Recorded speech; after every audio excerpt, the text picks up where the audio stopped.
Vote দেওয়া হয়েছে। সুতরাং আপনাদেরকে আমরা বলতে চাই, আজকে যারা নতুন বাংলাদেশ, নতুন ফেসিবাদ মুক্ত বাংলাদেশ পরিবার গঠন করেছি, তাদের আহ্বান আপনাদের কাছে, আমরা কোন মদকারীদের রাস্তায় দেখতে চাই না, কোন মদকারীকে আমরা রাস্তায় দেখতে চাই না। আমরা শহীদ এবং আহতদের জীবন নিয়ে খেলতে দিতে পারি না। আমরা সম্মুখ সারির যোদ্ধা। 15 মাসে আপনি দেখেন আওয়ামী লীগের মন্ত্রী, প্রধানমন্ত্রীর বিয়ে 400 কোটি টাকার মালিক হয়েছে, তাহলে তার পরিবার কত কোটি টাকার মালিক হয়েছে স্পষ্ট বার্তা। আপনি দেখেন এই 15 মাসে আসিফ মাহমুদ ভুঁইয়া বিয়ে 300 কোটি টাকার মালিক হয়েছে, 300-400 কোটি টাকার এক একজনের মালিক হয়েছে, উপদেষ্টা হয়েছে। কিন্তু আমার শহীদ পরিবার কি হচ্ছে? আমার শহীদ পরিবার কি হয়েছে?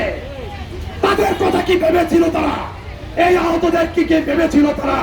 আজকে তাদেরকে ব্যবহার করে শহীদ জুলাই ফাউন্ডেশন নামে সেখানে বসে এই সরকারকে বিব্রত করার জন্য তাদেরকে ওখানে বসে মদকারীরা বসে গল্প বাণিজ্য করছে এবং কিভাবে সরকারকে বিব্রত করা যায়, কিভাবে শহীদ পরিবার এবং আহতদেরকে কুক্ষিগত করে সেখানে এই বাংলাদেশকে অকার্যকর করা যায়, তাদের পিছনে একটি গোষ্ঠী তাদেরকে আবার লেলিয়ে দিচ্ছে।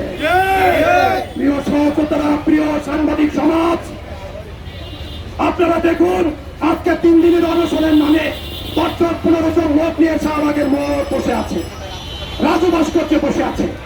আমরা